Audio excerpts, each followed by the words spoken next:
আসসালামু আলাইকুম। Welcome back again with another video. This is Mamun and I M A English trainer. আজকে আমরা শুরু করতে যাচ্ছি সো এবং সাচের ব্যবহার। এটা অনেকেই জানেন যে সো এবং সাচ এটা কখন কোথায় ব্যবহার হয় এবং অনেকেই জানে না হয়তো এটা। তো আমি আজকে ডাউটটা ক্লিয়ার করে দেব। তো আশা করছি ভিডিওটা দেখার পরে সো এবং সাচের যে অর্থগুলো আছে আপনারা বুঝতে পারবেন। তো চলুন দেরি না করে শুরু করা যাক। প্রথমে হচ্ছে যে সো সো শব্দের অর্থ হচ্ছে খুব। আচ্ছা, এই সো শব্দের অর্থ হচ্ছে খুব। তো এটাকে আমরা কীভাবে ব্যবহার করব? তো এটার পরবর্তীতে কখনই মনে রাখবেন যে সো যদি আমরা ব্যবহার করি, আর পরবর্তীতে কখনও নাউন লাগানো যাবে না।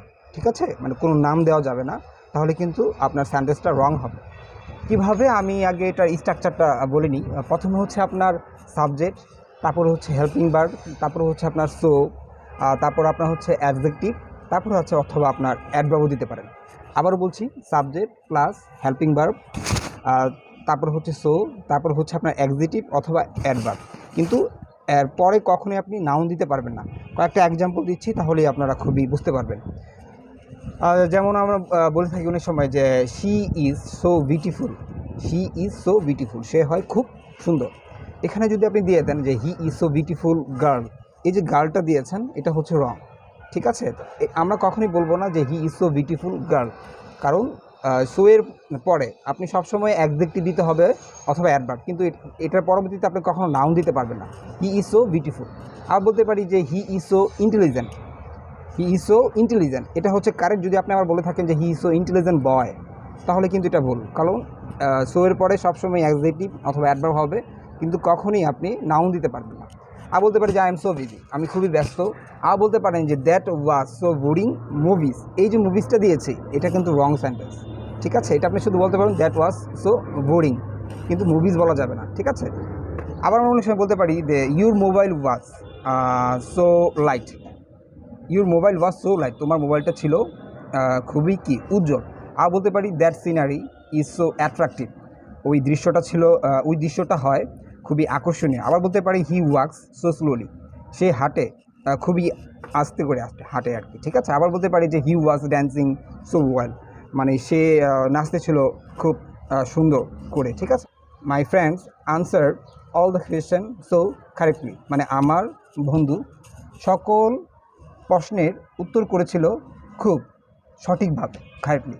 ঠিক আছে, আচ্ছা, এবার যদি আমরা সাচের ব্যবহার নিয়ে আসি, তো আমরা সাচটাকে কীভাবে ব্যবহার করতে হবে। সাচের অর্থ হচ্ছে তিনটা, একটা হচ্ছে খুব, আরটা হচ্ছে আপনার সত্যি, আরটা হচ্ছে এমনই। আবার বলে দিচ্ছি, সাচ শব্দের অর্থ হচ্ছে খুব, সাচ শব্দের অর্থ হচ্ছে সত্যি, আবার শব্দের অর্থ হচ্ছে এমনই।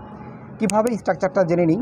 প্রথমে হচ্ছে সাবজেক্ট, তারপর হচ্ছে আপনার হেল্পিং ভার্ব, তারপর হচ্ছে সাচ, তারপর হচ্ছে অবজেক্ট, তারপর নাউন। আপনি সাচ ব্যবহার করে এটার পরবর্তীতে যে কোনো সময় আপনি নাউন ব্যবহার করতে পারবেন, কিন্তু সোটাকে নাউন ব্যবহার করা যাবে না। আমি কয়েকটা এক্সাম্পল নিই, অবশ্যই বুঝতে পারবেন।